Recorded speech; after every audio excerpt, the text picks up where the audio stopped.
You're listening to the Board Game Snobs podcast, a ridiculous podcast with ridiculous hosts that discuss ridiculous things. And any mention of board games is purely coincidental. And so, without further ado, and with a heavy dollop of shame and embarrassment on my part, I give you the Board Game Snobs.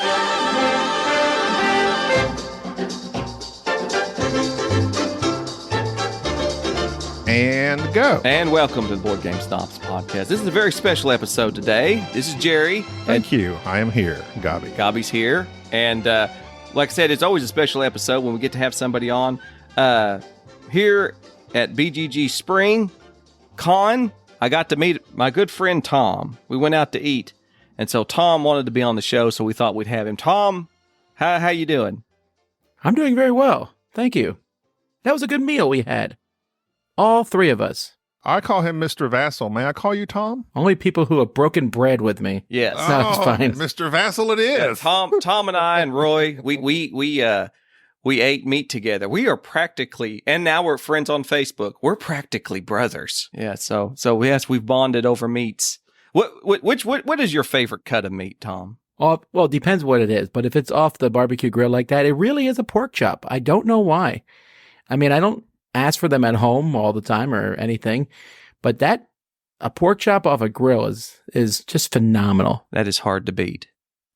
Interesting choice, I say. Well, pork chops are superior if you're outside and doing something because they got a bone in them. So you kind of like just hold them and eat off of them. So your pork chop, so pork over beef, I assume. No, not particularly. I like pork and beef almost identical. Actually, if I had my druthers, I usually get chicken. But if I had my real druthers, you can dump all this stuff and jump into the sea. Shrimp is where it's at. Ah, shrimp is bugs. Double druthers. That's what they say down here. Yeah. Shrimp is good, though. I do enjoy shrimp. You know, you say that because you're not near it. I know. But where we are, it's everywhere. We get them out of the mud and call them crawdads. Yeah, well, yeah. That crawdads, the Louisianans, they really like that. Or crawfish. Crawfish, the shrimp of the land. Oh, they're the shrimp. They're the fish of the ditch is what they are. People dig them up. They're really spiders. When I was in college, my church had a crawdad cookout. And because I was a poor college student, they let me keep the extras. So I filled a cooler with ice, stuck it in my room, and filled it with these cooked crawdads, which coincidentally, you shouldn't do for more than, say, 4 or 5 days. No. Not unless you Life lessons. Violently ill. It had nothing to do with that part. It was the fragrant odor of the room.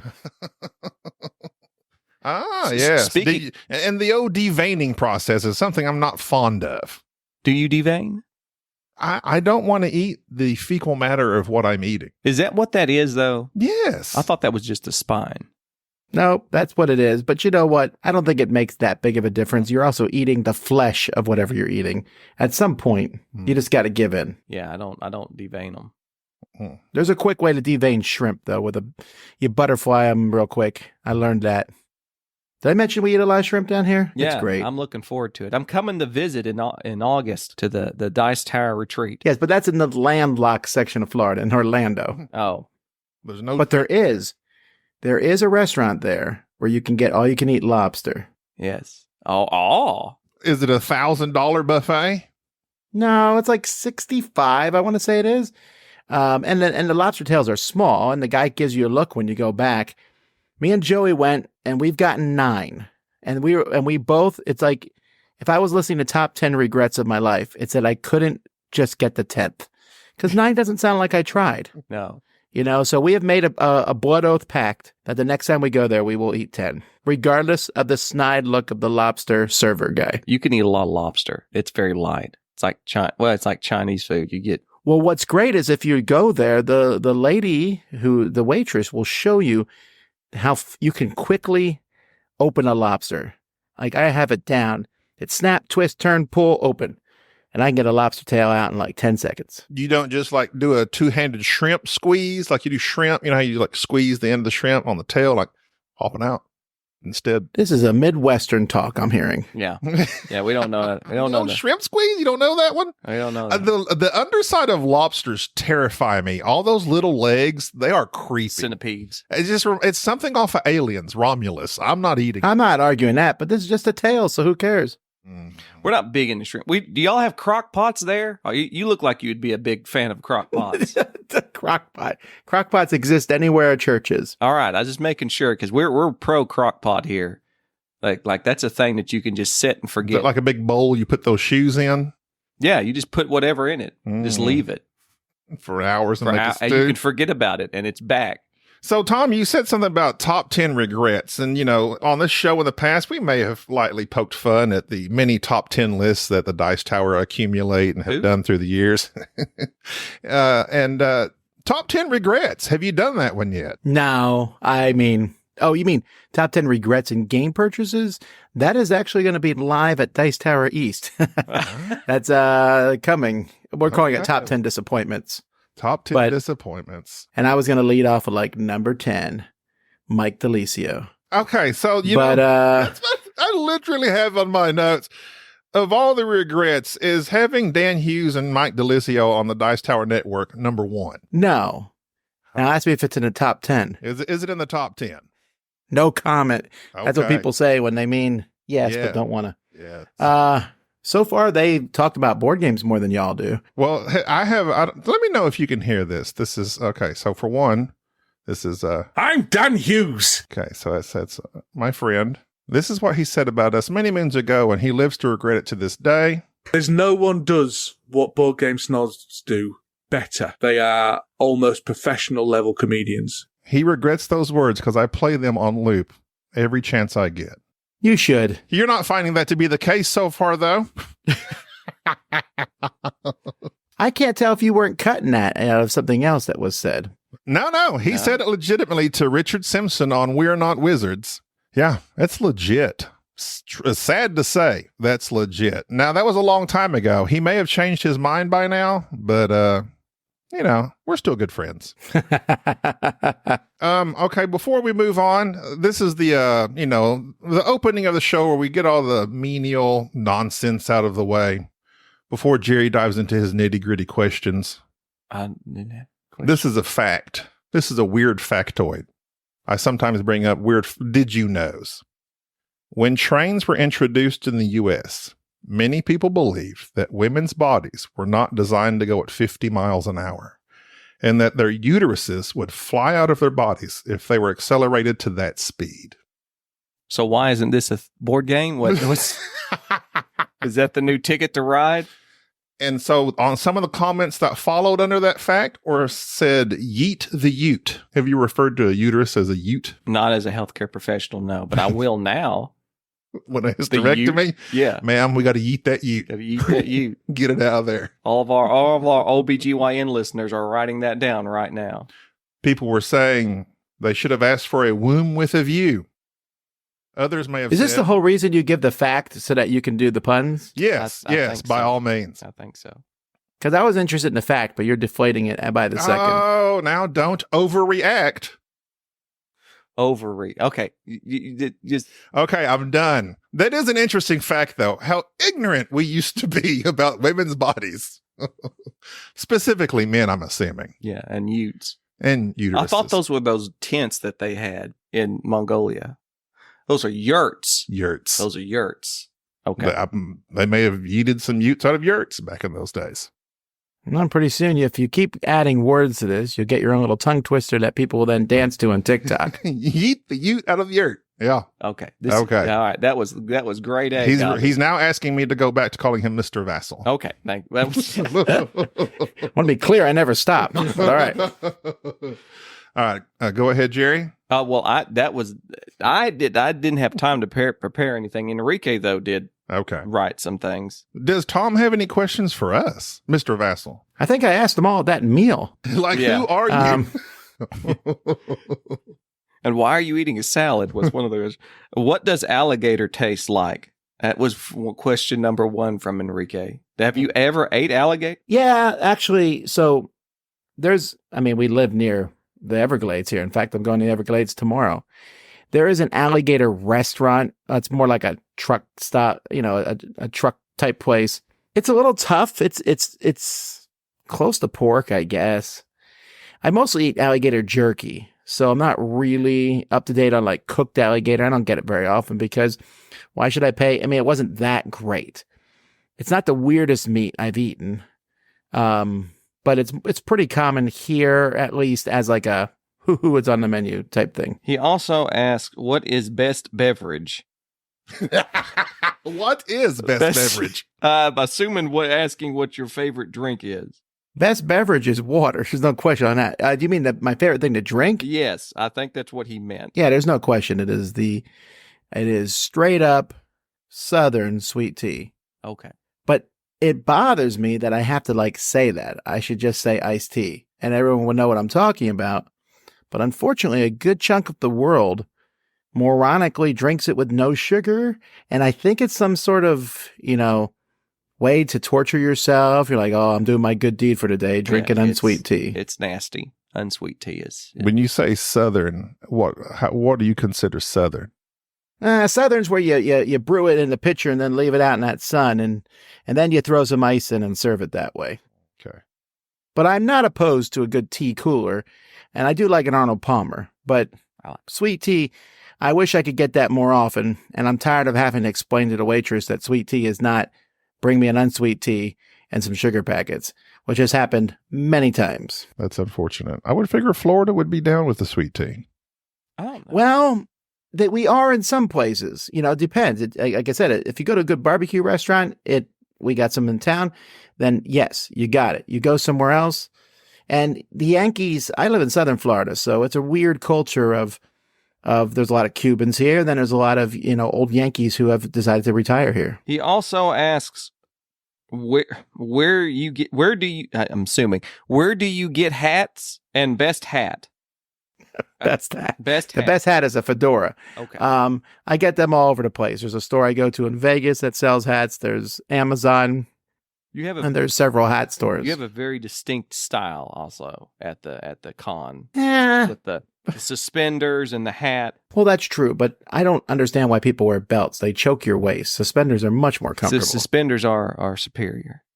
But you kind of have to have a overall, either they match sure. or they don't. Yeah. I like to wear colorful things a lot, I mean, it has morphed into a look that I wear on the podcast, but I do it outside the podcast too. If I'm walking around town, that's usually how I dress also. Yeah, I noticed that. You even at the con with your chin strap and your suspenders and your hat and your tie, you look like a wayward Mennonite in this area. So it's a great look. Enrique also said, yeah, but see, no Mennonite ever wears this colorful clothing, so it confuses people. It does. Well, I noticed because I unbeknownst to you, perhaps at one time maybe you did, but I follow your Facebook, your personal Facebook, and you updated your profile pic. He's smooching his wife. At least I hope it's his wife in the profile. Yeah, that'd be a pretty abrupt way to show something else. No. But the next time it updates, it's just pictures of his kids. That's typically how that does go. But he's that was from our 25th anniversary. We just celebrated. Yeah, you and I are very similar in age and anniversary. I was born in 1977, and my wife and I just had our 25th anniversary last November. But you have not as many. Kids. We have not procreated and have any genetic spawn. You are not as potent as Tom. Tom has like 6, 7, 8. How many? You have a bunch of kids, and so top 10 kids. There you go. There's a list everybody's clamoring for. Tom, if you ever decide to retire from the Dice Tower, do you see yourself handing down the mantle of Vasel to somebody else, to one of your children, perhaps?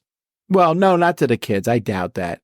That's just, it's funny that I always talk about how we can be reverse nerds, like the nerds from the 80s were, Dad's like, let's go throw football. Dad, I don't want to play football. I want to play video games. And now we sometimes do the same thing. We're like, oh, my kids will play board games. Like, maybe they won't. And you know what? That's okay. They're going to run away and join the football team. But so none of my kids all like games for the most part. My kids enjoy gaming. Some of them a lot less than others. I got a couple who will play party games and that's it. But none of them to the degree that I would think they would want to take over. And that's fine. The whole idea of Junior taking over Dad's business is an antiquated idea, I think. So when you would retire or whatever in the future happens, I was curious about that myself. Do you have like something in mind, something in place for the dice tower to go on, or will it just that be the end? My goal is to die live on camera. That would get Instead of major retiring. clicks. It would get so many views. And also so many likes. That would be one of those ones where you're like, am I supposed to like this video or not? You're not sure, right? Thumbs up. No, I mean, that's so far in the future. Although I was at some retirement planner was trying to talk to me and my wife, and she was like, you're 20 years from retirement. I was like, I am? Oh, huh. That's 20 years from now, whatever. I'll think about it later. But she said, you need to think about it now. It's right around the She corner. was very hard-nosed. Yes, very wise, very wise. Enrique also had what size shirt? I don't know what he means by that. But as you, I really enjoy his questions. They've been very good. Yeah. His handwriting's awful. What size shirt? Yeah, I think we had what is it? 16 or 17 and a half, 34 lengths. I don't remember what the size is. I have it saved on Amazon. I don't need to know. I don't know. If you're talking about t-shirt, bigger than you think you need. Okay. I'm going to say Tom looks like he's a XLT. No, I wish I was. I'm a double XLT. But yes. XLT. That's not bad. You're close. I'll tell you what, someone needs to go and just change sizes. Yeah. The size chart has been destroyed by McDonald's. And instead of having small, medium, large, let's stop this. That should be petite, and then small, and then mid-size, and then decently sized. Then we get to large. XL should be the top level. Or no, that would be the second top level. Tent would be the top level. All right. But I mean, it gets ridiculous. Like if double XL is the number one thing that's being sold at the, at the t-shirt store, then maybe maybe our size chart's wrong. Again, I know every time I say this, the moral do-gooders of thin people will come out and say, well, blah, blah, blah, blah, blah. But you get your own podcast, and then you can give your own size chart. That's right. And Jerry does have a podcast, unfortunately. Well, no, I don't say that. I support our rotund listeners. You shame me on a frequent basis. Shame This was my number one fear, being fat shamed when I came on the show, and it already started by being asked by Jerry what size shirt I wear. That was his question. Oh, and using Enrique as his stool pigeon. No. More specifically, his question was, what size shirt? Yes, I don't know what Enrique has a habit of cutting sleeves off shirts too, so that's probably why. Although I don't know what it says about the gaming community. I'm a large man myself, a morbidly obese large man. So the doctors would have you believe. So when I go Trust into the science, when I go into Board Game Geek and I'm shopping in the con, and all of my sizes are gone. the small mediums that are left over. I think it just kind of goes with the community for some reason. Well, it is a sedate community. It is a sedate. When I lived in Korea, I was large there, and it's not rude in Korea, not at all, to talk about the size of someone's stomach. So like an old man walk by and pat my belly and go, baby. And, that would happen often. And I'm like, I am kind of fat. I get it. Wow. I'm fat. And then when I would fly back to visit America and I'd walk in the airport and I'd go, oh, I'm not that fat. And then I would go to a gaming convention and I'd go, I'm downright thin. Well, it's all about perspective. Well, perspective. That's true, and I do think that it is a thing in the board gaming community, and that's why I think it's nice to kind of have, try to stay at least to some degree in shape, or exercise, promote that amongst the board gaming community, because I think that we're going to have a bunch of gamers die off from heart disease earlier on. It is an actual concern. Yeah, that's true. I have that concern that this industry as a whole, the main people that are engaged in it, we don't take very well care of ourselves. I've been consuming cayenne pepper on a regular basis. I have no idea what that does. Oh, apparently it'll just heal everything. No. And a little olive oil. And TikTok medical advice is going to be the end of us as well. Rubbing magnesium oil on your feet. No, he was a chiropractor. Heavy metal. Eat a Tide Pod. Eat a Tide Pod, yes. Heavy metal detox. Or just be like Enrique, just stick the chicken nuggets and Dr. Pepper. Mr. Vasel, or may I call you Tom yet? Yes, sir. Okay. Who? One of my questions was, is there a question you wish you never had to answer again? And in fact, this is making you ask that very question. Well, no, because technically you're just stating the question. Stating the question. You don't have to answer. I get tired of being asked all the time. People are like, so what theme is missing in games? Okay. What would you like to see in a game? Hang on, I'm going to write down notes because that's my next great game design. Mm-hmm. But yeah, the what theme thing gets really tiresome, or what movie or TV show or video game. Okay. I'm not normally even looking for that sort of thing. I just like good games. Let me erase some of my questions here. Okay, we're good to go. You were going to say that regardless of anything I said. No, I will now never ask you those questions. Yes. Do you often get people hitting you up in hope of playing games for a living for the Dice Tower? Nobody plays games. Sort of. It's interesting. I get a lot of emails from people asking for jobs a lot. And I mean, it's never worked. Because usually if I'm hiring somebody, which is rare because we're still a small board game industry, I put out resumes, I put out the call. I'm looking for this specific thing. But it's interesting. I get some emails sometimes where someone's like, I just discovered board games. This is great. I've decided to make this my career. What should I do next? Like, that's not how that works, really. You need to kind of have a focus on what you want. I barely talk about what I do outside of board gamedom. Like, I don't, at my church or in the neighborhood, I'm not like, hey, I do board games, although driving a Dice Tower van around doesn't, I've had to answer all the questions. But every time people are like, oh, you just play games all the time. Like, no, there's so much more beyond that. It sounds like also a lot of people, when they get into board gaming, there's like this arc of, you're excited, you're buying everything, all the hotness, and you go down the rabbit hole, and then eventually you get to the stage of, now I'm going to design my own board game or get into some sort of board game media. Like that typically is like the start a podcast or something of that nature. It does seem that way. You feel like you need to do something almost to justify your spending and your time behavior. I do not believe everyone has a game designer inside of them. If you do, we need to do some surgery for most of you. I don't think most people should get into gaming media. I mean, maybe you can, if you want to tell people about games, but just don't expect it to be a thing. And I think that's a problem that we have these days. I mean, it's a problem, not just in gaming, but kids look at TikTok and all these things and they're like, that is what I want to do. That's my goal. And they look at the fun part, and I mean, there is a lot of fun parts to it. They just don't realize all the work that comes with it. Yeah, and I think it's also, like you said, it's difficult. I can imagine being a board game designer, because how difficult that is, being creative and having to be, if that's your full-time job, having to be creative all the time in this avenue.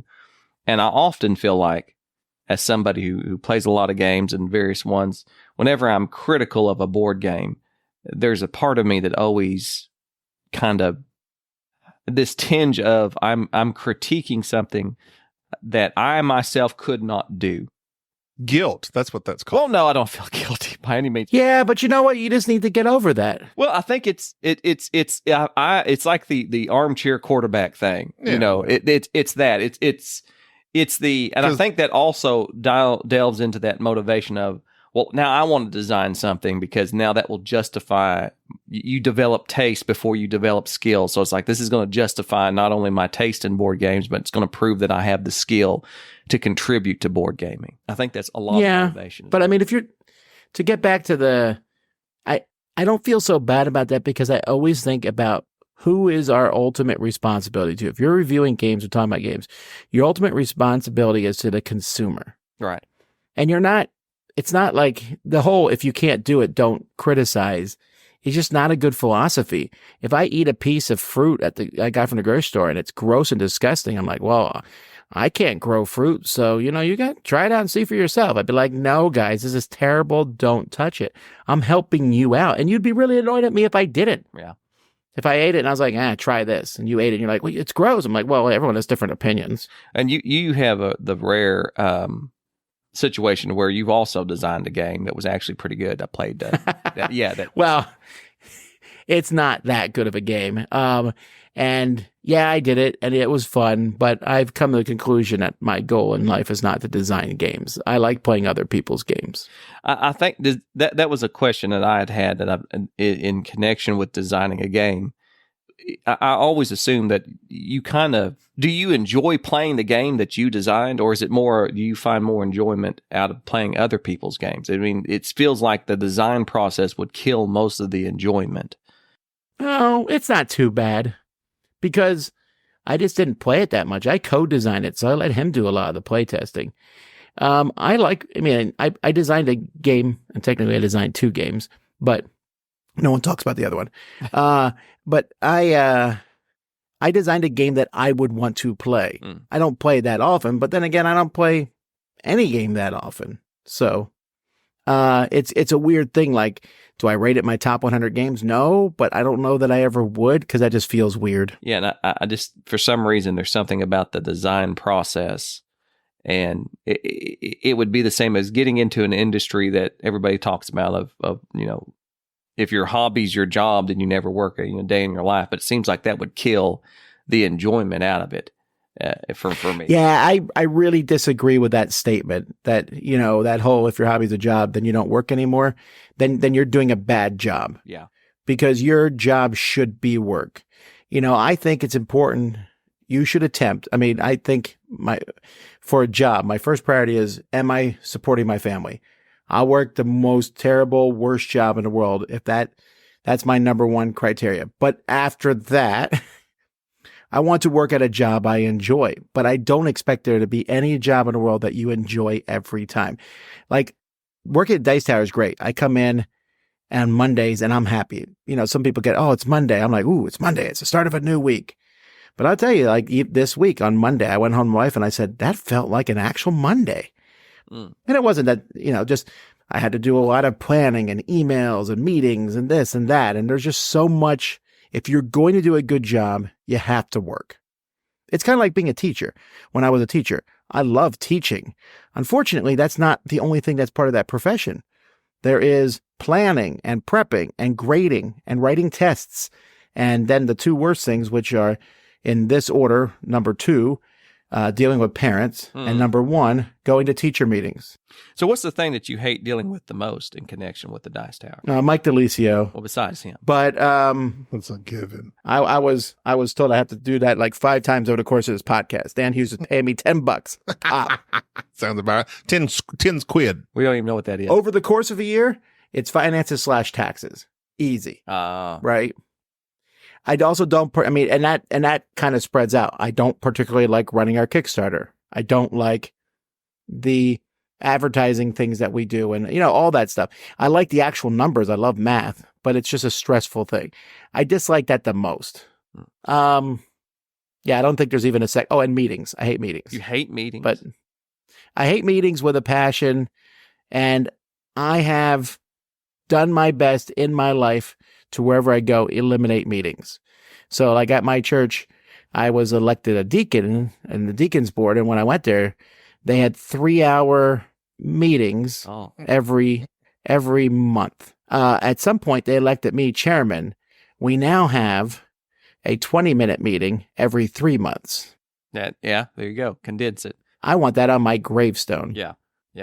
I'm proud of that. Yeah. Because every meeting, teacher meetings are the worst. You go to the meeting, and everyone, they give you a sheet of paper. They then proceed to read that paper out loud and go over in excruciating detail all the stuff. And then you think, I think we're done. And then one guy raises his hand and says, listen, I have a question that pertains to me and only me and no one else here. But I would like to talk about it here and in this place and drag things out for a really long time. And his other teacher is his backup. He's like, I'm not going to listen to anything that was being said in this long conversation that only applies to you. So I'm going to ask some questions and make you all repeat it again. I got so sick of it that when I was working in a school, I would have my wife call me 30 minutes into every meeting and and I was like, I don't care what it is. You need me 30 minutes into a meeting. It works great. Now my wife is embarrassed because I'll just stand up and walk out. So if Tom gets a phone call during this podcast, we know what happened. Yeah, that would be a hood. Get a podcast. Ring. Oh, sorry guys, I got a phone call. Gotta go. So what's the thing that you like most about the Dice Tower? That if that's the one thing you could just isolate and just do. And you can't say Dan Hughes because Dan paid you. Probably going to conventions. I mean, it's just so fun. I mean, I want to be clear. There's a difference between running a con and going to one. I just went to BGG Spring, and that was a great time because I had nothing to do there. But there's a couple reasons. As a content creator, nothing is more uplifting than having anybody tell you they like what you do. Oh, yeah. I remember the very first time I went to Origins, and I was talking to somebody, and someone said, I recognize the voice. Do you do a podcast? And I was like, I am famous. Yeah. Because one person heard my voice and knew who I was. Yeah. And I really liked that. It's uplifting because the internet is just so negative. It really is. I mean, and people don't think so. I mean, they think they're being positive, and people are just jerky and mean and rude and nasty. And just, I want to slap people who say, I am my own worst critic. You've never read the internet. You are not your own worst critic. But when you go to a con, 999 times out of 1,000, no one's going to say boo to you there. At worst, they will just not talk to you, but people are very polite and nice. And I always take some sort of amusement because there are some people, a few, who really, really dislike the Dice Tower. And, they say that very publicly. They have names. And I'll meet these people at a con, and they'll shake my hand and be very nice. And I'm thinking, I know your name. I know what you said about me online, but cool. But you know what, though? I've seen some of those people. I deleted those comments. I don't hold that against those people either, because that's the way it is. It's just like, I hope I can talk to a designer whose game I ran over with my car. Yeah. That might be an extreme case. But I mean, if I have talked to publishers, I've said their game was terrible. We can still hopefully talk. Yeah, I would think that would be kind of a sticky situation, is trying to be an asset for your listeners, but at the same time, you're going to have to say some harsh things about certain games, and sometimes it tends to be. That's why most people temper it with, well, I didn't like it, but maybe you will. That type of thing. Sometimes. You find that to be the case? And sometimes, I mean, that's a very valid thing to say, but there are times I play a game, I'm like, no, nobody should be playing this. A quick question in regards to certain controversies. I find you do very well. I mean, others would say you don't do very well. But, controversial things happen, topics get brought up. And I like the way that Dice Tower oftentimes to me, just ignore it. Is that what you tend to do? Or do you feel that you need to address certain things? Because I seen something on Twitter a few weeks ago. Blah, blah, blah, blah, blah. What are you doing on Twitter? Dice Tower. I browse it. I like to spy on things. Oh. And I keep tabs on things, and things get. Oh, said. I know exactly what you're talking about. Yeah. So it's like so in that. Okay, so let's take that situation specifically in that, and there was some very legitimate reasons about why things went down the way they did. But one of the people involved was a publisher, and so I emailed that publisher and I said, "Listen, this is what happened. Blah blah blah blah blah. Just so you know, I don't normally say these things, but I'm just telling you." And they lambasted me and said, you need to do this, this, and this. And I was like, okay, you know what? That's why I'm not ever saying these things again. Right. You know what? No, look, there's controversies all over the place. If controversy is caused by me and I've done something, I will apologize. And if I need to apologize publicly, I will do it. I have done it in the things. But for the most part, we try to steer clear of it, especially if it doesn't affect us. And I know it gets people riled up, like, oh, this publisher didn't deliver their Kickstarter. I get emails all the time. Tom, you need to do an hour expose of this company and what they've, please tell them that this company didn't deliver the Kickstarter, and I don't care about that. I'm actually going to be doing a video on this soon about news specifically. And people say, well, news in the industry, you need to find out what's going on. You need to see what the controversies are. I don't care about any of that. And I don't think most people do either. People watch Dice Tower News, they're like, it's just a bunch of press releases. Yeah. Because that's what we're interested in the thing. And I don't want to cater to an audience who wants to know that so-and-so was mean to their employees and yada, yada, yada, uses fake wood in their dice towers. Mm-hmm. And, whatever the latest controversy is. I mean, sometimes things have to be called out, but I think it's very, very rare. And you know what? other people will do it for me anyway. I don't got to say nothing. There's always people ready to lead that charge. And it's kind of like, I say this, and don't get worried, I'm not going to get political here, but regardless of what happens in the election in America this year, there's still a lot of people who are listening to my show who will vote for different people. I am not attempting to chase them away because I'm talking about games. Mm-hmm. And even if I didn't agree with them and I was tremendously in disagreement, I still wouldn't want to chase them away because I would still want to have that voice to them. Right. You know, if I disagree with my kids, my adult children on things, which shockingly I am, right? They're kids. Yeah. What's the matter with kids these days? You know, and we disagree. I'm not going to fight to the bone about it because I want to maintain that relationship with my kids. If my neighbor disagrees with me on everything, I don't want to I don't want to have to put up a wall between us. I really believe we can have reasonable discourse, and making giant statements about stuff all the time only inflames thing. And honestly, a good chunk of it is virtue signaling anyway. I think so too. You know, let me give you an example. And this is a long time ago. Do you guys remember the ice bucket challenge? Yeah. Right. So the ice bucket challenge was donate money to, what was the for? It was Cerebral like palsy. ALS? ALS. Yeah, Lou Gehrig's. ALS. Yeah, what you see, there's the first problem is you don't remember that. Amyotrophic lateral sclerosis. Go ahead. Sorry. Right. But they would say, hey, dump a bucket of water in your head or donate. And then you would tag 30 people. Mm-hmm. And there was videos already of people dumping water on themselves. And I was thinking, man, these people are all jerks.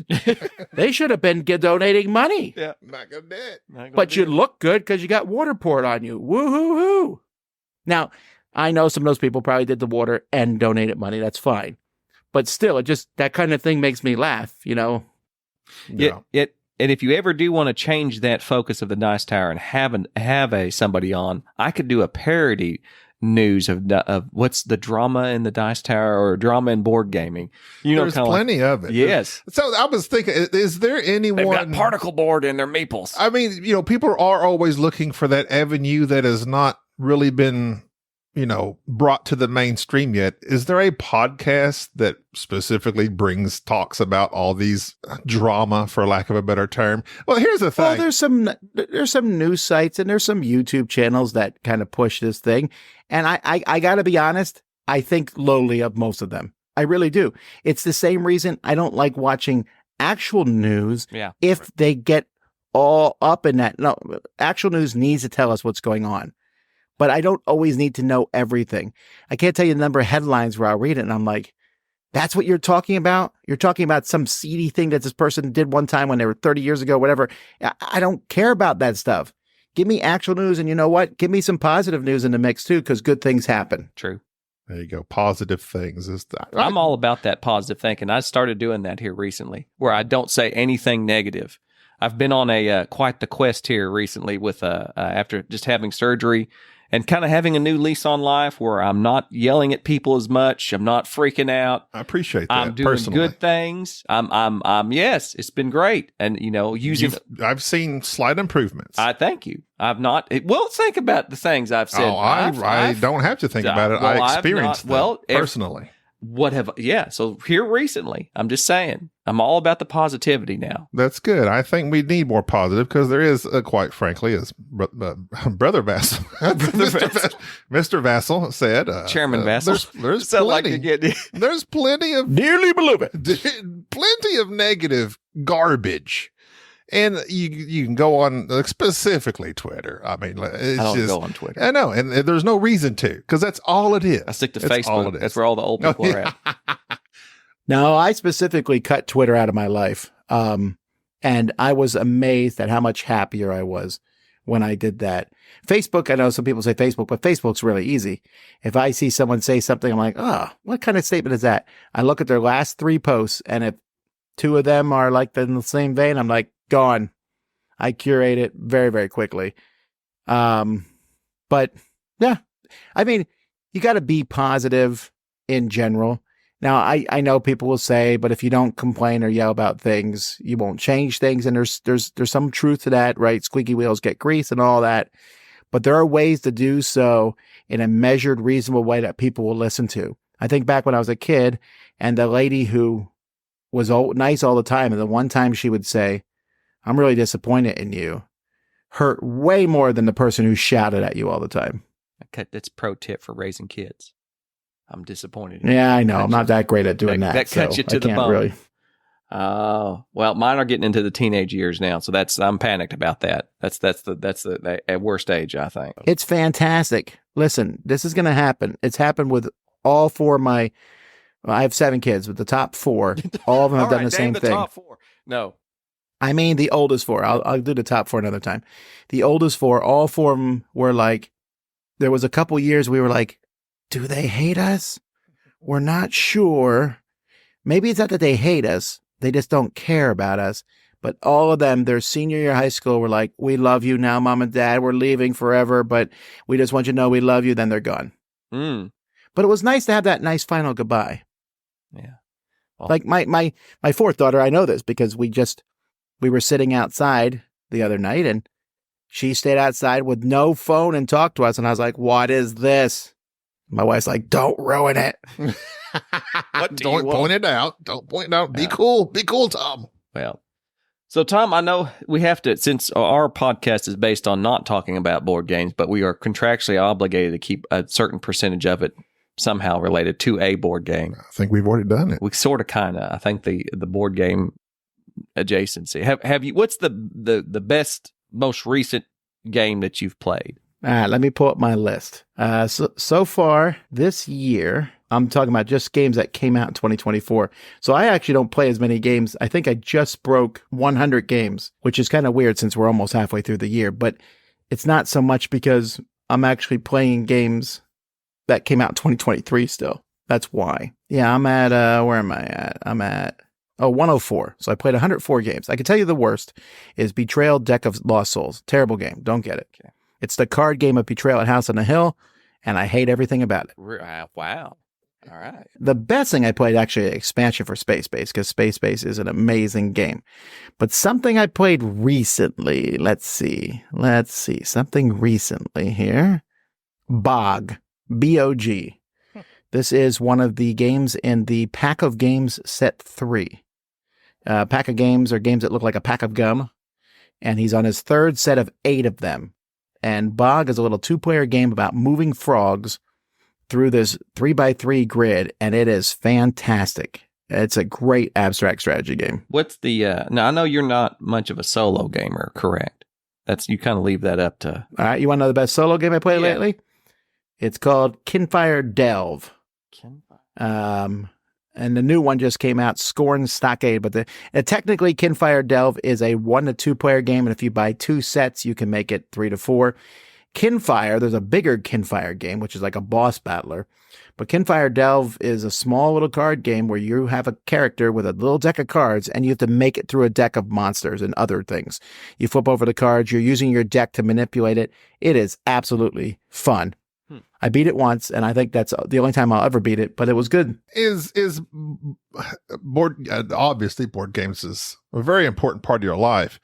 Is that your favorite thing to talk about, or do you have like I mean, some people enjoy talking about movies, books, another hobby? Like, what would be your board game adjacent hobby that you, besides board gaming, or do you have one? To get me talking on and on, if it's one of the video games that I play. Like my video games are different than most people. I pick one video game and I'll play it for a really, really long time. Just that one game forever and ever. So like right now I'm playing Baldur's Gate 3 and I'm about to switch back to Elden Ring when the expansion comes out soon. But I'll play these games for just months and months. I like to talk about comics. I'm a big comic fan. And I'll talk about food. But I mean, I don't really have a lot of other things I talk about. Well, history and I don't know. I mean, I have all different interests, but nothing that I'm really. What's your favorite? In history, did you know that when trains were first invented, they didn't want women to ride them? I'm gonna check on see if this is like an urban myth or that 3 people did it, and so then it became a thing. Somebody's uterus was compromised on a train once, and that was all. So, what part of history? Later. What part of history do you? Please don't do. Part of history do you enjoy the most? I don't know. I probably Probably World War II. World War II is such a fascinating period of time. And I think a lot of this was because when I was a kid, we didn't have a TV. And so I read every book in existence. And we would go to the library. My mom would say, you can get 5 books. So great. I'd get 5 books. My brother would get 5 books and so on. So I'd read my 5 books, which were rollicking fantasy and other kinds of stories. Then I would read my brother's 5 books, which were all sports novels. So that's what he got. Then my sister, I'd read her garbage. And I'd be running out of things. And my other brother and sister were too young. They had baby books, but I read them too because, what do you do? And then my dad would have like a bunch of World War II books. And I was like, well, I guess that's what I'm reading. Yep. So I would read them. Yeah. And that's why I like it. That was my dad. He was in the Army and went to Vietnam, and he was big into World War II. And so every movie and book he had was based on that. Do you guys know we are further from our births than our births were from World War II? It's been a long time. Oh, yeah, it is, isn't it? Oh, wait. No, I see what you're saying we're now. further from our births than we are. Yeah, isn't that weird? Because when I was a kid, I thought World War II was like ancient. Yeah. But it was 40 years ago from when I was 10. That's it. Well, birth. I mean, Birth. 40. What time did it end? 12 o'clock? 45. Noon? 45. 45. 50, 60, 70. So 32. it was 32 years old when you were there, and that's not that long. I think about this all the time because the current college graduating class, that is about 22, 23, 24, right, in age, they were not alive during 9/11. They are now functional adults, marrying and having children. So we are old. That makes you feel old. Well, the one that always gets me is I remember when Back to the Future came out and, the 50s seemed so long ago, the 50s. And that was in 1985. I'm like, oh, I was a little kid. The 50s. Oh, that was ancient. The diners. And that's when Mom was alive. Now, that would be the 94 for us. 1994 would be Back to the Future if they filmed it today. That is just, that's not right. Pearl Jam would be on the soundtrack. That's how old we are. That's how old. Speaking of which, I was playing this the other day, this Mixtape game. Now, this is not the Mixtape game that Dan... I made you a It's not mixtape. I made you the Mixtape that Dan and Mike... Wait, there's another mixtape game? Yes, it just says Mixtape. I don't think this is... This is automatically my favorite mixtape themed board game I've ever heard of. They're going to have a hard time topping this because... it does this neat little thing where the theme is you're trying to make a mixtape to woo somebody. So right away, I'm already in this. And it has a neat... Well, that's the same theme as Mike and Dan. Somebody should tell them. Just consider this their cease and desist. But the tapes that come with it, they do what one of my favorite games is in the networks, where it has the actresses and the television shows, and they're all puns or play on their names. A lot of the tapes are all that way. That you kind of have to just know the bands or something like that, and they put a lot of work into naming certain ones. Tump and Grind by PLE. You might say... Unlike other versions of a mixtape game, this one's quite clever. Yeah, well, I don't know. I haven't seen their version yet. I'm sure it's... Can you show me that box again? Yes, it's this. Go in close I'm with not it. finding this on Board Game Geek. I think it's coming to Kickstarter. It's by Quick Strike Games and Talon Strike Studios. I have found it. Rob Newton. The designer is the same guy who designed Sonora. Yes. That was a good game. Yeah, it's got the same color palette too. But I'm going to get this, and then I think after I get this, I will... That's it. I'm good with mixtape games. It's going to have to really... Somebody's going to have to really... Because like I said, it's got that thing I love about the puns and all that. They're really going to have to up their game, Mike and Dan. Which Did this creator also have a game called Sonora Quest? maybe... yeah, and that's going to be difficult for Dan. That's a terrible pun. That was good grief. You see how lowbrow I am because I'm already laughing about that. But yeah, so yeah, it's going to be hard for Dan because he typically just steals ideas from his children. But yeah, this is a very interesting game where you're recording the A side and the B side, kind of seeing who has the best tracks to woo your significant other. It's got a neat little board, little mixer that you use to keep track of increasing your hand size and everything, and it looks like a VHS tape. So this mixtape, yeah, I think it's kickstarting right now, if I'm not mistaken. I do not know. It's not. It's coming to Kickstarter. It's coming to Kickstarter. So Rob Newton. So yeah, that's one that was. And as soon as I saw that, they sent it to me. And I thought this was. I was super excited because I thought Mike had sent me something. The question's going to be which one's going to be Armageddon and which one's going to be Deep Impact.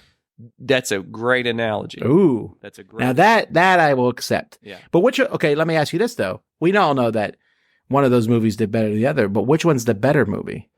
I would argue that Deep Impact is obviously the better movie, just simply because Elijah Wood and I didn't cry in Deep Impact like I cried when Bruce Willis. Well, all right. Well, let me. Really, Deep Impact is way more cryable. Yes, Deep Impact.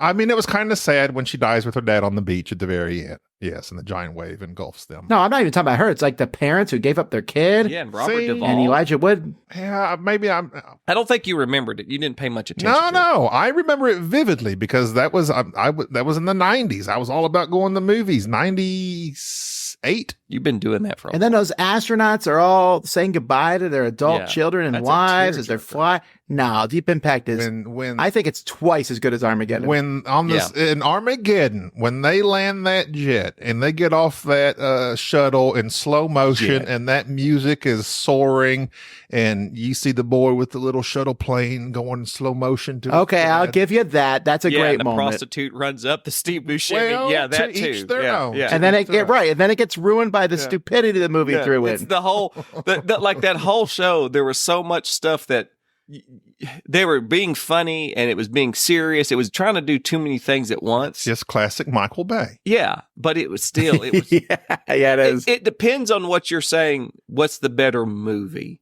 Because if a movie is meant just to be crazy and entertaining, then obviously but in terms of actual realistic Deep Impact, portrayal, obviously. Deep Impact. Because they built the... I showed my kids Deep Impact, I don't know, like 5-6 years ago. And when we're done, they were fell asleep. Why did you do that to us? It's a devastating show. It's Deep Impact was it was 2012 without the big ocean.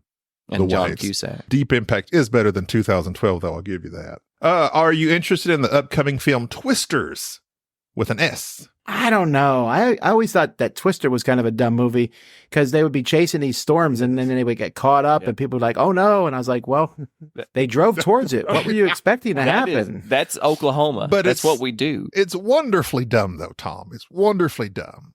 I know. Also, that's a great soundtrack. That Twister soundtrack is fantastic. Okay. I'm not going to ask you your favorite movie, but have you seen the recent Godzilla -1? That's my favorite movie from last year, actually. Excellent. It is. Man, I just rewatched it yesterday. I have one. Now it would spoil it if I talked about it. The ending. I think they pull their punch on the ending. I wish they would have let it be a more somber, sad ending. No, it was already sad enough. It was sad. They needed to do that, or my friend said he was going to start smashing stuff in the theater. He would have been so annoyed. No, it was already somber enough, and I thought it was funny because I think 15 minutes in the movie, I leaned over, whispered to Joey, and I said, I think I would watch this if there was no Godzilla in it. Yeah, it was that interesting. I said I like history. That post-Japanese World War II was so fascinating. That slice of life. And I really liked the characters. It was such a good movie. But you want to know my favorite movie? Avengers Endgame. And I'll tell you why. Because when we were done watching Avengers Endgame, we went and saw it in the theater with an amazing crowd. And I said to my daughters, if I never see another movie in my life, I'm good. Yeah. Because I don't remember The Empire Strikes Back and Return of the Jedi and all that. I didn't see those in theaters and stuff. So I don't have that moment. Endgame, I don't think anything can top how we felt in that movie.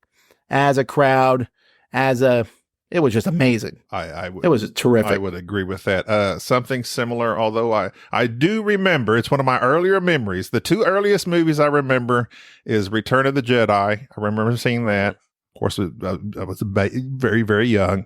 And I remember a friend of mine and his mom, we went to go see Temple of Doom in the theater. And when he started doing Kali Ma, she was trying to cover my eyes so they didn't see the chest the heart get ripped out of the chest. I remember that vividly for that reason. But in regards to movies with impact, 1996, there was a little film called Independence Day that came out. And I remember coming out of that movie feeling very ecstatic and ready to go join the Air Force. No, listen, the president's speech there, where he's like, today, we're all Americans. You're like, yes, let's go. And then, of course, you get the Quaid guy is the guy that's, I used to fly. I flew crop dusters. Well, sure, you can fly this F-14. Yeah, that was another show that was very Armageddon-like but I think it struck a different tone. Like, I think it was a little more. Yeah, it did, because there wasn't really any, I mean, when Randy Quaid's character bought it at the end, I wasn't very sad. I was like, well, whatever. Yeah. That's how we knew that was going to happen at some point. But it was just so that speech, and after that, it was a pretty thrilling movie. Okay. In regards to this, unless Jerry has something. No, continue. quick, I have a quick game. It's somewhat of a trivia game, and it is movie related. I'm excited. So this is what I'm ripping this completely off from a radio show I used to listen to in Austin. They called it the IMDB Game. Mm-hmm. I'm going to read you a movie in reverse order of IMDB. So from this actor's movie number 3 to number 1. So by the time I get to his number 1 movie or her number 1 movie, you should know who this actor is based on their list of movies. Okay, so you're naming their top 3 movies. And then when you're going from third, second, then when you get to the first. So if you ring in before I get done listing all 3 of their top 3 movies and can list their number 2 or number 1 movie without me mentioning it, that's a bonus point. Ah, gotcha. Okay. Or if I list their number 1 movie and y'all both know it, then I'll give you a point for knowing their 4th What noise do we make to buzz in? I don't know. You can. What do we have to say? Say your name. Jason Levine. Say your name. Let me have a pen, please. You may. So that I may keep score. Please. Tom and Jerry. Yes. Mr. Vasel and Jerry. Mr. Vasel. No, it's got to be Tom and Jerry. Tom and Jerry. That's what. By the way, did anyone ever root for Jerry? I don't think so. That whole show was Tom. I felt bad for him the whole time. Yeah. He was abused and gaslit, in my opinion. Well, that's what I do best. Okay, so I'll start off with some. And some of these generally is like there's that one movie that kind of gives it away, but then the trick of the game will be guessing their other movie. Okay. So from least known to best known, I'll start with this character. Their third. Okay. Their number 3 movie. And again, ring in with your name. Contagion. Jason Levine. Jerry. Tom. Matt Damon.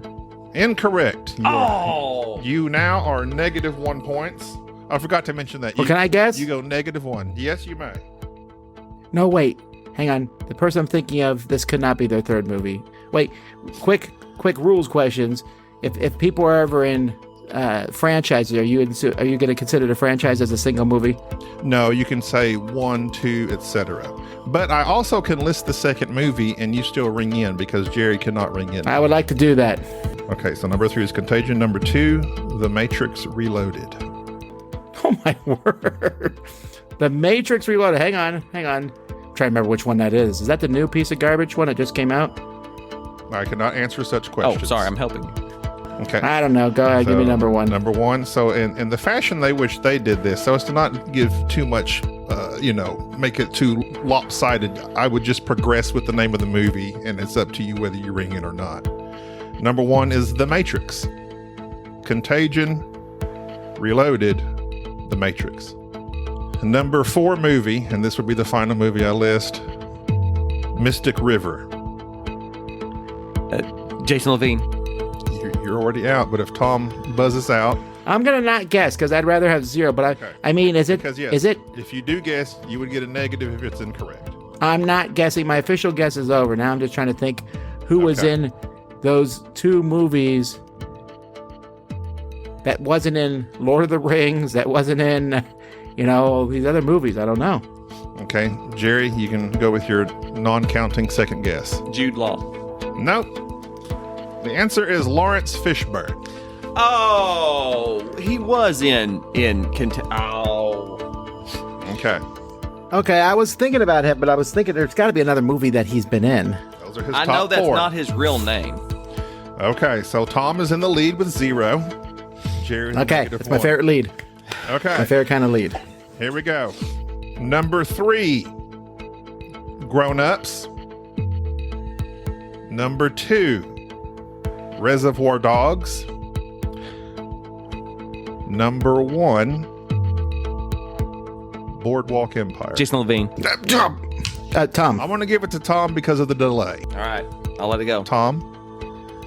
Steve Buscemi. Correct, sir. Can I get extra points if I have Steve Buscemi facts? Because he was a... Okay, quit. Here's an extra point. Tom, would you like to guess his 4th listed movie?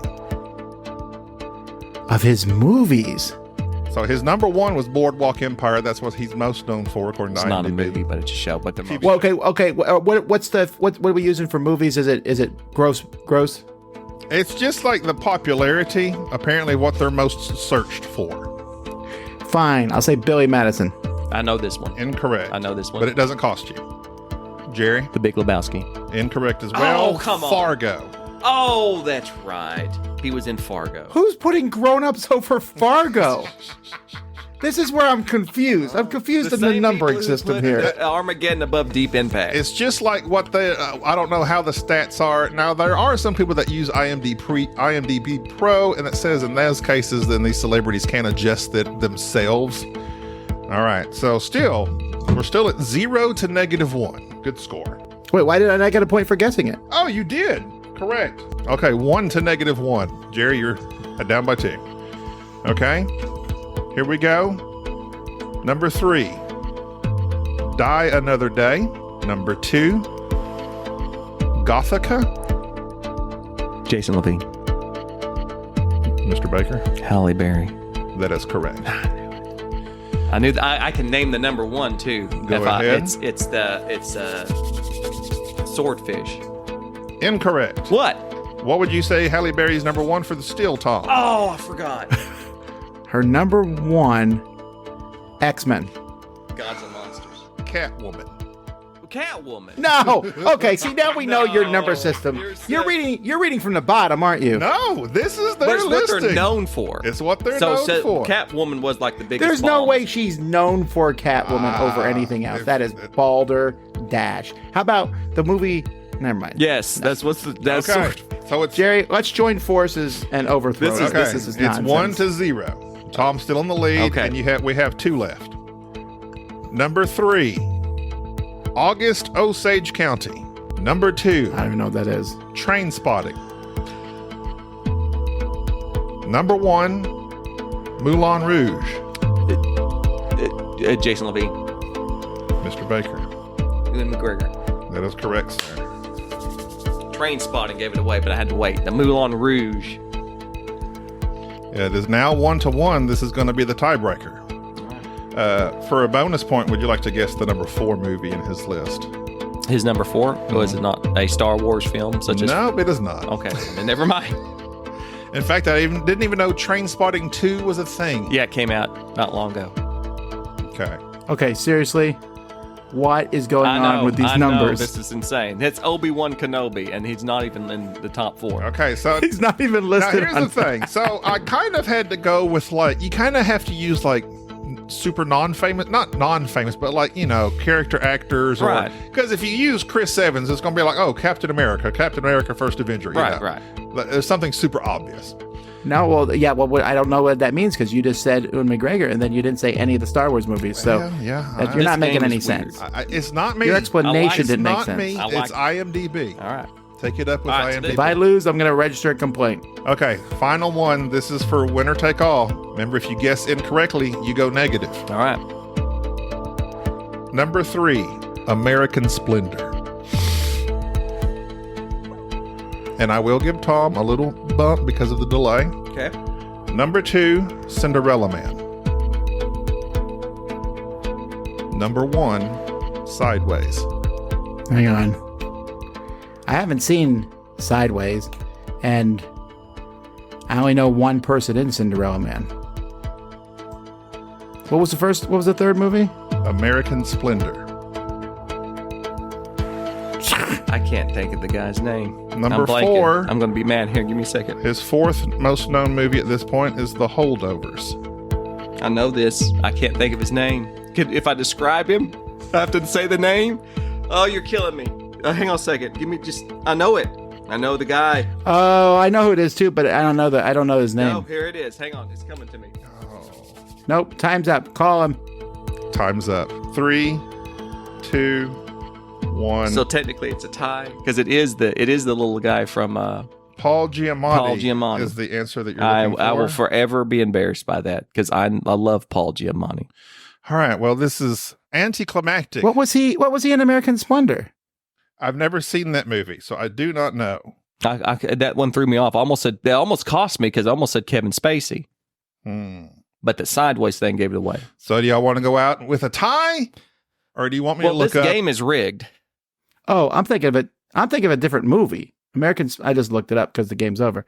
American Splendor is not the movie I was thinking of. So this would be a tie, I believe, Marie. This is a tie. It ended in a tie, unfortunately. It's not the way I anticipated ending, but that's just... Well, maybe you should use better scoring. Catwoman. There's not going to be a single fan who agrees with you on that one. Yeah, that's a weird one. Oh, I calls them as I see them. Well, I'm glad we... You know that she got the Razzie and the Oscar in the same year. I thought Sandy B did the same. Sandra Bullock. Well, she might have. I didn't say she was the only. Oh, but she did. You are correct. But she's also like, to me, she killed James Bond for Pierce Brosnan. That was like my least favorite. That was on the way out. James Bond was on the way out with those films. By the time Christmas, what, you didn't like the Ice Palace? I did not like the Ice Palace. I did not like the I'm going to change races. I did not like there's a lot. There was just so much going wrong. The windsurfing thing. Was that the one Madonna was in as well? Yes. Yes. And the invisible car. There was just that was real bad. It was bad. But they were trying to get another Bond for him afterwards. And they were in production or trying to be, and he wanted too much money. James Bond, Mr. Vasel, or Mission Impossible? Which do you prefer? Oh, Mission Impossible. Easy. Because I like the team aspect. I like a team. And James Bond is not a team. It's just James Bond working with Q. I would argue that the Mission Impossible team is 90% Ethan Hunt and a little bit of nerds on the side. And that's the same thing with James Bond. It's like he's got some people to give him the tools and then the babes that help him out. But I agree, but he works with them. And you know what? Ethan Hunt loves his wife. He does. And he wins straight up for that. His moral character. The ending of Mission Impossible 4 is one of my favorite endings. Is it 4? I think it's one of my favorite endings ever. With Henry Cavill? Is that the one? No, that's 4 not is where he hung off the one Burj with Khalifa. That's right. That's the one with Philip Seymour Hoffman. No, that's number 3. No, it's one where he's at the very end. He like goes and sees his wife. That's right. Very briefly. Yeah, brief. So yeah, he is more of a family man. You appreciate it. James Bond would be immediately canceled if he were a real person these days. He would be immediately. Yes, he would be dead from an STD instantly. That would and be liver disease. And liver disease. Whereas Ethan doesn't drink. No, he exercises. He runs. He runs like nobody's business. Best runner in movies, Tom Cruise. Correct, Mr. Vasel? Tom Hanks might give him a thing for it because I have such a soft spot for Forrest Gump. But yes, yeah, that was the original runner. Do you think Forrest Gump is an actual good movie, or is it nostalgia driven? Yes, I like it a lot. Yeah, I think Forrest Gump. A lot. I like it a lot. Yeah, it's a good. Oh wait, no, that's Dumb and Dumber. I thought that was Forrest Gump. No, okay. Also, shrimp. Did I mention the shrimp thing? That's right, Bubba. Right. So, are there any Bubba shrimps there in Homestead? No, the closest one I think is there might be one in Fort Lauderdale. There's definitely one in Orlando. There's one in Miami. There's one in Miami. I've gone to it. What am I talking about? Do you prefer, I'm assuming though, like a more, what do they call that, mom and pop type restaurant? Oh, for sure. Like here in Homestead, we are just north of the Keys. Like the Homestead is the last city before you go down to the Keys. And Key Largo's seafood is unbelievable. Throw a stone, go to any place there. It is crazy good. I need to do that. Well, I'll do that when I come. How far is Orlando? 4 hours. You're not doing I'm it. not going to make it. I'm not going to make it. I just have time. You may bring me some shrimp. So Homestead is closer to Miami than Orlando, or am I getting that way wrong? Yeah, Homestead is south of Miami. It's essentially like a suburb of Miami. Not really, but that's what it feels like. Yeah. Like there's no space in between. And then Orlando's Orlando's in the middle of Florida. I was so close to visiting DTHQ. My brother recently had moved to Miami a couple years ago, and we flew down there, and I was in talks with Mr. Delizio, and he's like, yeah, come on down. Tom said you could tour and visit, but my family would not let me borrow their vehicle. And so stuck on Miami Beach I was. That's where you Uber. It wasn't a bad place to get stuck, must say. Although I was offered tremendous amounts of weed and alcohol just sitting on the beach. Your brother-in-law. Oh, not from your brother-in-law? No. Okay, let's say. I've lived here for 14 years now. We've been to Miami Beach exactly once, and what you said is correct. It's crazy. I'm like, where are the police? What's going on? But I was no snitch. I was not a snitch. Or you would have got stitches. You just told the world your tens upon thousands of listeners now. Yes. But it was fun. It was a beautiful place. The ocean was beautiful. Now there was one part of Miami where there's a free beach. Not quite as pretty because they let just whatever that algae and moss is that they obviously clear off the Miami beach because I guess it's a paid beach. But that free beach is just full of it and it's gross. Free beach? Yeah, you don't have to pay for like parking and stuff. Oh, okay. Or a spot. Now, I don't recommend getting in the ocean these days. Do you surf or do anything of that nature, Tom? I do not. I look at the ocean and take pictures of it. That is the extent. I used to scuba dive, but I was always afraid of going off into the ocean. What about those big catfish that are down there? I don't mind those. We just caught the guy just here in Oklahoma caught the record that like 100-pound something another catfish here just the other day. Yeah, I don't mind the mud cats, but I'm not going out there where there's a shark, the Meg or whatever. Sharks are one of the easiest things in the world to avoid. Don't get in the water. Yeah, well, yes. Yeah, it's a really simple. I mean, unless you're watching Sharknado, but yes, it's a very easy thing. People are afraid of sharks. I'm like, you're done. You're good. Vending machines kill more people than sharks every year. Literally. Falling vending machines. Well, Tom, we appreciate you coming on. We won't keep you any longer, especially since I'll be seeing you. I already got my ticket lined out. I'll get my hotel lined out. I'll come to the retreat. That's the most exclusive board gaming convention in the world, correct? Because that's what I'm telling people. That's not true. No, I've said that line too many times now. It's the truth. There's only like how many tickets? There's not very few tickets. You had to purchase it via Bitcoin, I heard. It's the best of the best. Like the celebs, all the celebs are coming. It's the retreat. It's where the celebs go. It's the best. I'll tell you this. It is the best ratio of person to games you'll ever find. There's 2,300 games and 300 people. So each person can grab 7 games and play them by themselves. Just 300 people? See, it's like the Betty Ford resort for board gamers. It's just, the clinic. So yeah, I'm super, super excited about that. I'm excited for you. Yeah, because you're not going to fly, are you? You don't like to fly. You could not get on the plane. I have not yet accumulated enough PTO. But you wouldn't get on the plane last time. Well, I also don't like How did you get to Miami? Did you drive? No, I flew, but He caused such a scene, I don't think you could fly American anymore. It requires drugs for me to get on an airplane and relax and not freak out. And then he gets to Florida and starts refusing drugs. I don't understand. That is confusing. You are giving a mixed message to a young audience. Prescriptions are, legal. We'll go that route. Okay. Prescribe. Yes, kids, use your mom's prescription drugs. That's what I just heard. Do you know where the medicine cabinet is? Open that mirror. Grandpa's liquor cabinet. Anyway. Which I avoid. Either way, I'll be looking forward to that. Is Jason Levine going to be there? AKA the GOAT? All right. I look forward to meeting him again. It's been a long time. Well, Mr. Vasel, I don't know if I have said this, and I don't think I have thus far. I'm very excited to have recorded with you. I when I first got into board games, of course, Dice Tower was, I actually don't know how I stumbled upon it. I don't know if I was looking for rules for something, but I did stumble upon it. This was probably about 2000, it doesn't matter, 2015, 14, 13, somewhere around there. And I stumbled upon y'all's top 10s, you, Sam, and Z back in the day. And I was hooked, and I enjoyed all of your top 10s, specifically your top 10s. I used to check your reviews as well. And I said used to. I still check your reviews, I mean. I was going to say, but now look for quality. But, tastes in games sometimes diverge from when you first learn to play. So But I still enjoy the Dice Tower. I do enjoy Mr. Delizio. I think he was a fine addition to the crew. Roy's okay. I'm not familiar with Roy. I didn't get to go eat lunch with him. I did. He's an exciting. You know, we were there the next 3 days, right? You avoided him. Yeah, I'm very shy when I'm not in front of a microphone. I'm very shy. In fact, you came up to the table I was playing games at, and I just kind of barely could acknowledge you because I was so tremendously awestruck by the celebrity that was there.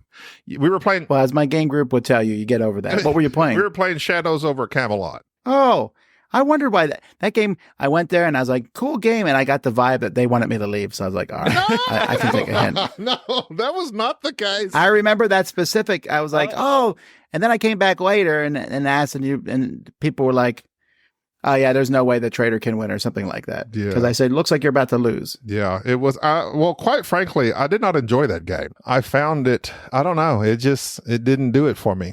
We did the same thing repeatedly for upwards of 2 hours, and I was like, I can see why this was a game back in the day. Who was your character? I don't know. Which knight? They're all the same. Circumference. Good one. That was like using wow. that. Well, Wow, I'm so glad to show up for this. What? It's great. But anyway, so what I really wanted to say was thank you for all your work. I admire your work, and you're doing a great job, and keep it up. Well, I appreciate it. Thank you guys for your podcast. Yes. Someone's got to be the yin to the yang of the other guys. Yeah, and it's certainly, we're glad that we could have the sporadically bored people, ride our coattails and steal our ideas, but it's the same. We're all there's a big enough audience for all of us. Podcasts, mixtape games. That's what they do. It's what they do. It's what they copying other people's works and ideas. That's the Mike and Dan way. That's the Mike. Is Dan going to be at the Dice Tower retreat? Well, it's exclusive, so he probably not going to make it. He was at one of them. I think he was there. Yeah, I even played a game with him. I wasn't sure he played games, but it is true he does. I don't know how he would get over there. I bet he complained a lot. He seems like a complainer. But no, I remember. I remember. I've never once heard Mike. I never once heard Dan complain about anything. So I don't know what y'all are talking about. Listen to the podcast. Yeah, I remember finding the Dice Tower top 10 video back in the day because I got back into board gaming right about the time where I was having just a bunch of crazy stuff go on in life. And I do remember very specifically coming across that very popular top 10 video where it's the one that went viral for y'all back in the day, where it's you and Sam and Z, and you explain this is a top 10 video, but it's my top 10 and this top 10 and this. So there's 30 games, and so don't gripe about it type thing. And starting the video off, I remember that being the first video that introduced me to the Dice Tower, and then doing the same thing that I think all people getting into board gaming does, which is just essentially that YouTube Dice Tower channel becoming the thing that you listen to every day, from Board Game Breakfast to all the various other shows that came out and everybody there. And it was an interesting way of getting into the hobby, and it made it much more accessible and dangerous on your wallet too, because you're buying everything, of course. But it was a, I don't think there's any other hobby that I can think of that has what's the opposite of a gatekeeper? It's like a conveyor belt into the hobby, like board gaming. It's a thing. I'll use that as our new tagline, the Dice Tower. Yeah, it just ushers you into it. Like you watch a video and then you're on it, and now you're in this hobby, and you're in so deep you cannot get out. And Dice Tower is like Kleenex is to tissue. The Dice Tower is to board game media. All right. Well, you're looking at. I don't agree on that, but I appreciate it. Like Charmin, yeah, that's a great. No, that's not. They're not synonymous. Okay, Charmin is not synonymous. I didn't know why that was such an odd comparison. But okay, I think Tom knew what I was saying. I bet. Yeah, he understood. You're blowing your nose. That's why. That's why. But no, Tom, we appreciated you coming on. This has been a long time coming. Eventually having some people of respectable Dice Tower celebrities on our show, and maybe we'll get around to having Mike and Dan. And I'd like to have Roy on one of these days. Roy seemed like an interesting guy. He seemed like an interesting guy. I need to talk with him. Another designer. All right. Well, you kind of keep wrapping up, but then you kind of keep extending it. So are we wrapping it up? Hey, folks, thanks for listening today. Oh, okay. There you go. Yeah. Thank you, Tom. All right. Well, that's going Hey, I'm getting a call from my wife. There you go. There we go. And now it's time to end the show. There you go. Tom, seriously, thank you for coming on. We appreciate it. Enjoyed it very much. Until our next episode, I'm Gabi. This Jerry. And Mr. Vasel, would you like to say goodbye? That's me. I'm Tom Vasel. Thank you for tolerating this episode of the Board Game Snobs. Stay classy.